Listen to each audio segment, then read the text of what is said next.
5, 4, 3, 2. I know you'll see, somehow the world will change for me and be so wonderful. Live life, breathe air, I know somehow I'm gonna get there and feel so wonderful.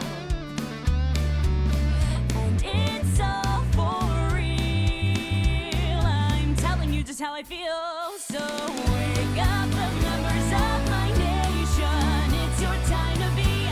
There's no chance unless you take one, and it's time to see the brighter side of every situation. Some things are meant to be, so give your best and leave the rest to me. Leave it all to me, leave it all to me, just leave it all to me.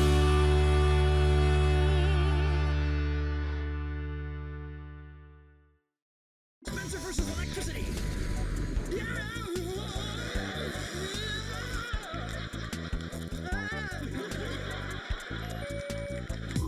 iCarly, new episodes Mondays at 6:30. Long beard, intense look, and it's such a big, long build-up, and a snowstorm, just walking, intense shots, and then after all of that, Alpha-Gettys. What? You know, the Granicore video, the one Mark came up with. Were you listening? I don't know, man. I had a rough night last night. What are you doing, bud? What are you up to, bud? What's going on there, bud? What was I doing? Doesn't matter, Buckaroo, because I got something new for you, and you're not gonna... It's the iCarly Wii Game, isn't it? Yeah. No, I told you, I don't want to do it. Yeah, but it's April Fool's. I mean, games in my hand, we're doing it, we're playing it, we're reviewing it. Okay, who's responsible for this? Oh, Blitz Games. Always nice running into a familiar face. Blitz Games was one of those studios that would be contracted to do a lot of licensed games back in the 2000s. They're also the same studio behind Glover, back when they were known as Interactive Studios, before they changed the name in 2000. Oh, they also worked on Pac-Man World 3, which is fairly underrated in my humble opinion. A bit too much focus on pretty boring combat, but I love the world design in that game, and the dialogue's pretty great too. I don't want to be doomed. I just want to go home. They also did Swampy's Revenge, totally solid Frogger game, Zapper, a more original take on the Frogger formula, and of course, many, many licensed games. Towards the end of the studio's lifespan, they would shift to mobile stuff instead, which I guess makes sense. Apps are cheaper to make and more accessible to a consumer market, which I guess would make it a better choice for supplementary media these days. But back before everybody had one of these guys in their pockets, they were hired by tons and tons of companies to produce licensed video games for all major platforms, including iCarly for the Wii.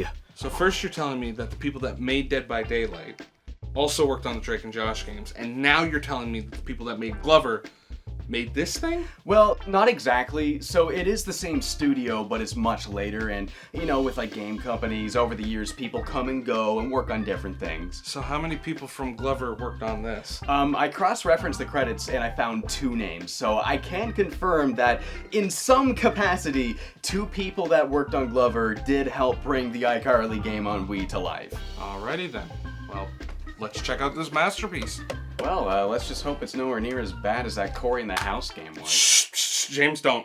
You'll summon 1,000 internet comedians again, and they'll go, "Hey, you think you funny Korean meme?" Okay, iCarly for the Wii. Now's probably a good time to mention, I don't know anything about this show. Hey, ask me anything about Teen Titans or Metabots and I'm gonna spew nonstop, but iCarly, I don't know, man. It started airing right before I kinda drifted away from watching TV. I know it's got Miranda Cosgrove, who previously starred alongside Drake and Josh as their little sister Megan, and I guess she went on to star in a show of her own right after. Dude, literally the only thing I know about this show is... What's Brady thinking about? Brady, what the hell is that? Trust me, they'll get it. Okay, I'll take your word for it. Yeah, the show followed a group of friends that produced a web show. I guess making the show pretty ahead of its time for 2007. This is something a lot of people ended up doing later down the road, myself included. I can't speak for how accurately it represents web content, being so unfamiliar with the show, but it is really interesting seeing a show explore that sort of idea so long before it really took off in the way we see now. Man, web content back in my day was more like, you go to the dude dude's website to see his stuff, you know, back when it wasn't all just on YouTube. If I wanted funny clay videos, I had to go on to noxuscorner.com. Back in like 2002 or 3, when I was a little kid browsing the internet for the first time, you had to do a lot of poking around to find stuff. iCarly seems to take place during the tail end of that period, the final years of hosting videos on a variety of sites still being fairly common. 2007, the era of Screw Attack, game trailers, and the Wii. Good lord, let's see what this thing even is. What do you even do for an iCarly video game?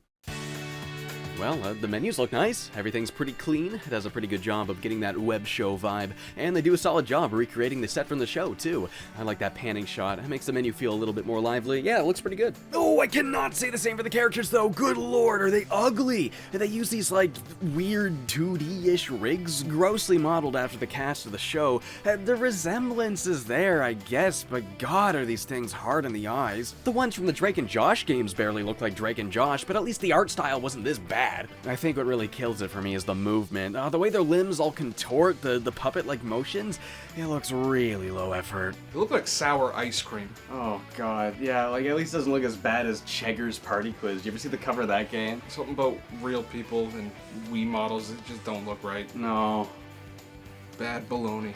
Well, let's start a new game, I guess. Okay, I play the story. Each scene begins with Carly and her friends getting together and talking about what they're gonna do for tonight's show. And like the TV series, you can expect that typical Nickelodeon sitcom writing. Where's your voice coming from? I'm inside the sculpture! Oh wow, it's all even fully voiced by the show's cast. Come out! I can't. I welded myself in. Good on them for really getting the feel of the show this way, but it still does feel like a rush job. We have this fully 3D environment right in front of us, but it's completely void of any characters. We instead see the characters in a text box, like they're texting each other, but like they're talking, so it's like a texting visual for talking and not texting. It's weird. All right, so the gameplay starts, and this is WarioWare Smooth Moves. This is literally just WarioWare. You're presented a microgame, quick instructions on how to hold the Wii remote and what to do. You perform as well as you can, and the next game pops in. Not exactly what I was expecting. WarioWare? No, but yeah, it's weird, but I guess it makes sense.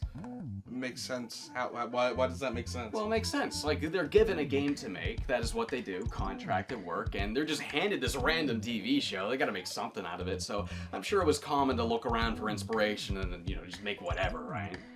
I guess that makes sense. That also explains why the Corey minigames ripped off Elite Beat Agents. Yeah, exactly. Like, I'm sure they're like, oh, we need a rhythm game. What did Nintendo do for that on the DS? Oh, well, that looks easy enough. We can do that. But, you know, it just doesn't really hit that feel like the original ones had. No, it never does, but I mean, it's the iCarly Wii game. It's not like it's a passion project or nothing. They're not going to spend all this time needlessly polishing a turd, right?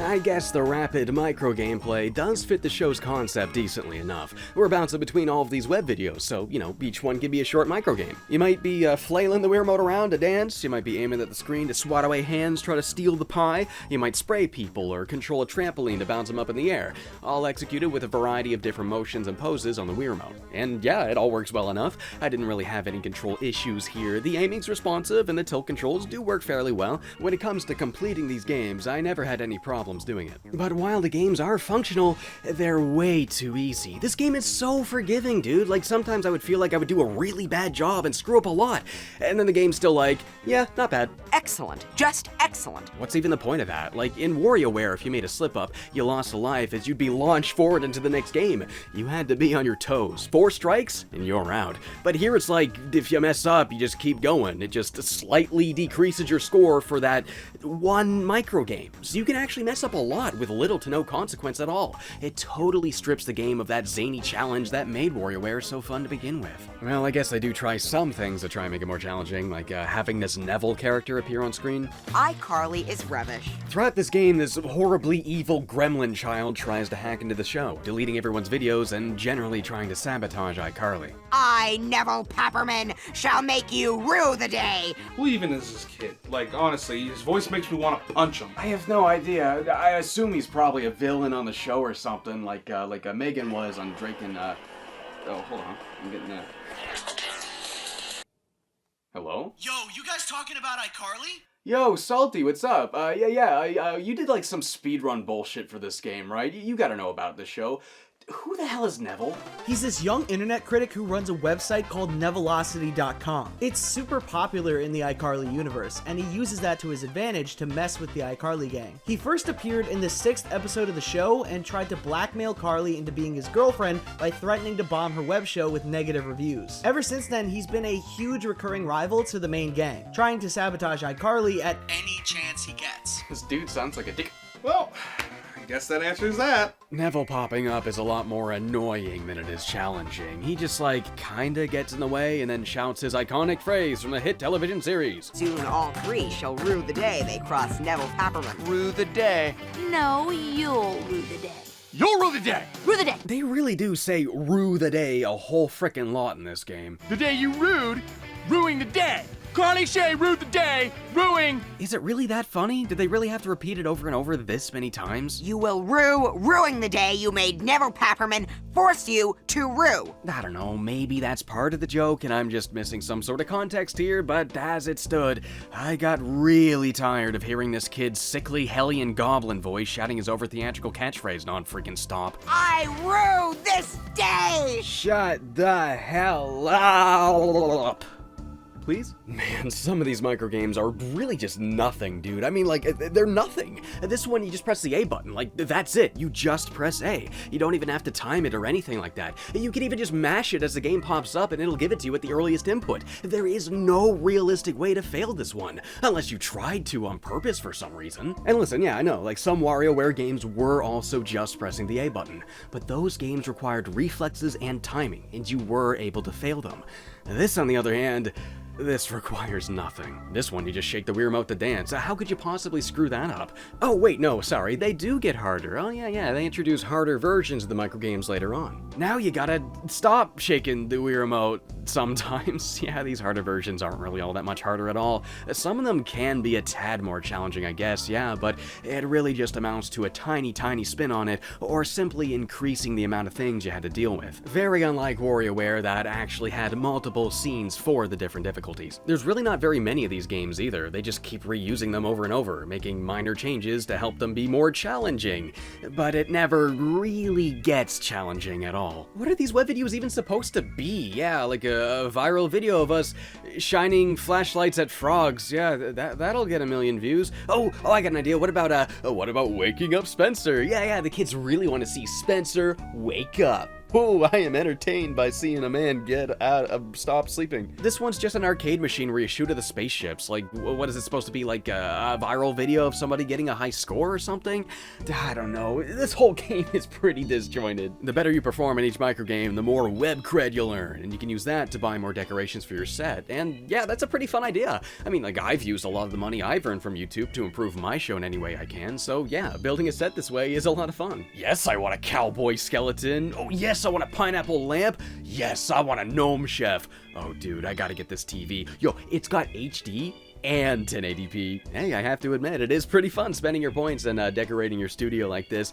It doesn't really do anything though, and I think it would have been cooler if you actually got to walk around the set that you made instead of it just being a backdrop to the menu. Once you're done the story, you'll unlock iCreate webisodes, where you can stitch together your own combo of microgames and change several modifiers about them, like which characters show up, what the background looks like, what the music sounds like. You're essentially just swapping out different assets to make the microgame look and sound a little bit different, but it doesn't really affect the gameplay much at all. It is a fairly cool option, and the idea would work fairly well in a game like WarioWare, but they do so little with it here that it feels like a total afterthought. Okay, well, what else do we got here? You can unlock and read all these emails as you go through the game. It's all just random nonsense. A lot of it didn't really mean much to me, but I'm sure it's something iCarly fans will get a decent kick out of. There's also a bunch of bonus videos featuring interviews and fun shenanigans with the cast of the show. It doesn't really seem like it has anything to do with the game at all. I honestly think they might have just copy and pasted one of the DVD's bonus content over. At least that's what it seems like. Also, they use a weird warping effect for when they cut up the clips, and it just looks... Pause on it, and it... And all that's left is the multiplayer. If you want to play these games with friends for some reason, you can. Knock yourself out. So, how about it, Brady? You want to play some two-player iCarly on the Wii with your good pal, me? No, man, I'm good. I think I got to just watching you play. Yeah, I really can't blame you, honestly. So what's the final verdict, huh? Yeah, it's not horrible. It's not, downright offensive. It's playable, but I mean... It's not particularly fun or exciting either. It's just, yeah, it's just a par for the course licensed game that happened to rip off WarioWare. So, another April done. Another licensed video done. How about we make some food and make some funny videos while we're at it? Hell yeah, dude. Let's go. Right, let's do it. Yo, what's up? Thank you for watching my funny April Fool's iCarly thing. This is actually a smaller portion of a greater April Fool's special, just the review segment. If you want to watch the full thing, I'll have a link to it on screen here. If you'd like to support the channel and what I do and stuff, I got a $1 Patreon over on Podcast. What?